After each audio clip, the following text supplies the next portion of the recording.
A good rule of thumb in punishing Grey Raven is to always avoid 70% rate up banners, because every now and then we'll get this. A wishing target banner that will 100% guarantee an S-rank character of your choice when you spend up to 15,000 black cards. If you're a relatively new player or a returning player, this looks like a pretty good deal. And it used to be, until now. As it turns out, most of these characters are now either completely outdated, soon to be replaced, or even obtainable for free, making them pointless to pull for. But don't worry, I'll break it down so you can make the best pick and not feel scammed. First, let's establish the banners you should never pull on if you want to spend currency as efficiently as possible. Don't pull on arrival banners. They rerun characters at a 70% rate at pity, which is terrible considering how many 100% rate up banners there are. Never pull on fate banners. The high pity of 100 pulls is not worth the marginally improved rate. Stick to banners that have a pity of 60 pulls. And lastly, never pull an old character if it means you'll have to skip future S-rank characters. The newer the character, the stronger they tend to be. Always look forward. So, where does the wishing banner come in? Well, it's a banner that reruns all the old S ranks except for the most recent ones, giving you the perfect opportunity to patch holes in your roster, assuming you have 15,000 BC to spare without having to sacrifice a future character, or gacha coding if that's what you're into. Chu Shukra's banner runs concurrently with this wishing target banner, and we strongly recommend prioritizing her. More on that later.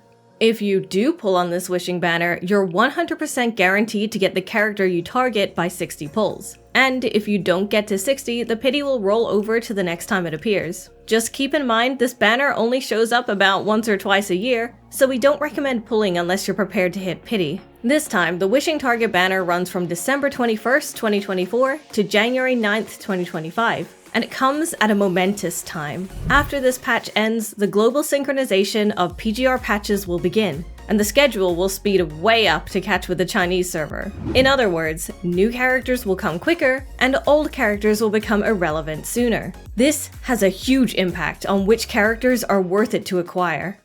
Okay, enough disclaimers.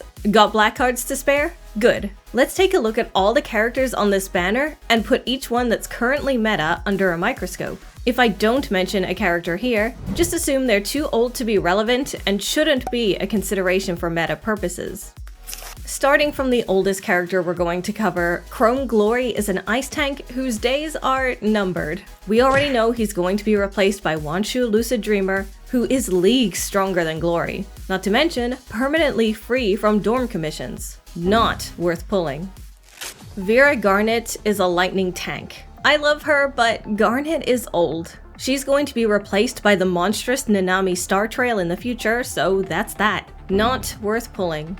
Liv Imperia is the only fire amplifier in the game for the foreseeable future, but is once again very old. Unlike the previous two, she has no replacement we know as of the making of this video, so I predict that she will be meta at least until August 2025. That said, there's actually a better banner to acquire her from in Bridget Ardeo's patch, which has been combined into the new Stars Ensnared, our very next patch. Assuming they don't remove it, you will have access to a gacha banner that will give you an S-rank selector for 12,500 BC, plus everything on screen. This S-rank selector goes up to Selena Capriccio and includes Liv Imperia. In addition, there's a free S-rank selector you don't need to spend BC on available in Stars Ensnared that goes up to Isla Kaleido. If you miss these selectors or choose someone else, Ishmael Parhelion can make a decent substitution for Imperia in the future. Not worth pulling.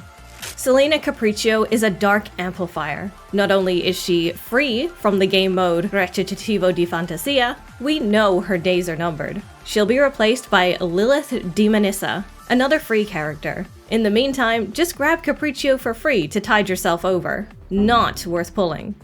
Nanami Starfarer is a fire tank who has already been usurped by Watanabe Epitaph and Global. Just get him instead whenever you can. Not worth pulling.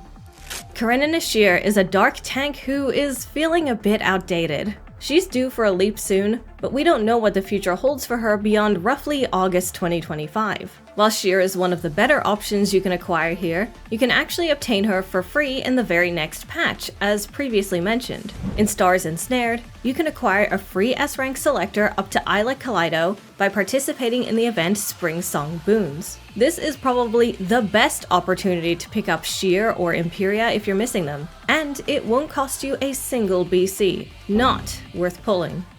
You're probably beginning to sense a bit of a pattern here, but the newer characters are up next, so surely things will be different, right? Now things are getting interesting with Bianca Stigmata, the best physical attacker for the known future. She's awesome and she'll be getting leap skills in the future, but she'll also be available for free by participating in an event in the patch Lucia Pyroth debuts, which I'm guessing will be roughly around April 2025. The upcoming physical tank Han Ying Solace Tune is also stronger than Stigmata, though it's best if they're paired together. Surprisingly, not worth pulling. Lee Hyperreal is the current best fire attacker, but soon he will be replaced by Lucia Pyroth. Not worth pulling. Isla Kaleido is the strongest ice amplifier and the most important character in the entire game. To me. Fortunately, she's permanently free to obtain via dorm commissions, so you don't need to spend your black cards on her. Not worth pulling. Lucia Crimson Weave is a lightning attacker, and undoubtedly one of the coolest characters in the game. She's a fan favorite, and for good reason. But, and you're not going to believe this, you can get her for free in an upcoming patch. In Ishmael Parhelion's patch, which I estimate will fall roughly around May 2025, you'll be able to get Lucia Crimson Weave, her signature weapon, and her cub, all completely free. Also, keep in mind that Crimson Weave isn't as powerful as her upcoming teammate Nanami Startrail, so I definitely think you'd feel scammed if you pulled for her on Wishing Target without knowing all that. Not worth pulling.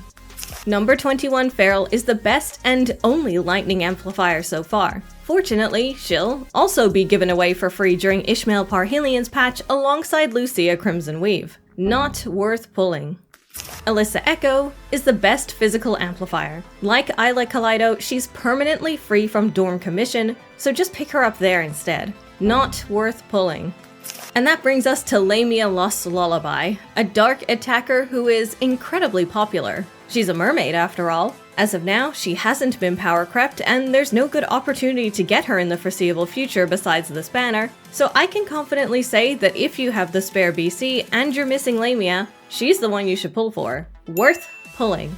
Just keep in mind that by now she, and other S ranks, including future ones, can be obtained with blue tickets on the beginner banner one time. If you want to know more about how that works, click the video card linked in the corner. But if you've already used your blue target freebie, the Wishing banner is the next best opportunity to get her. Watanabe Epitaph is the strongest fire tank. I don't think he's actually going to be on this banner based on the promo image, but if he was, he'd be worth pulling.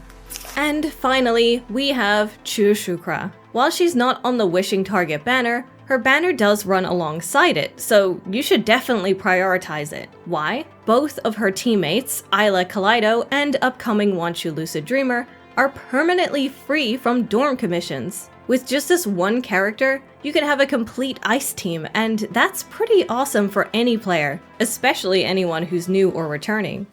Hopefully by now it's clear just how little of this banner is worth it to free-to-play players. That said, if you're a spender, it's a good chance to pick up a duplicate. Every single character on this banner is either no longer meta or is provided for free in the next several months. Except one, Lamia.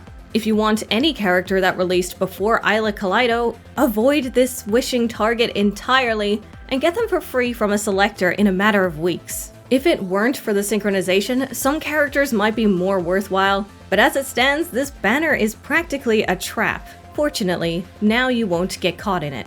I've mentioned the patch synchronization a lot here, but this video will explain it in much finer detail, including which free rewards we have to look forward to.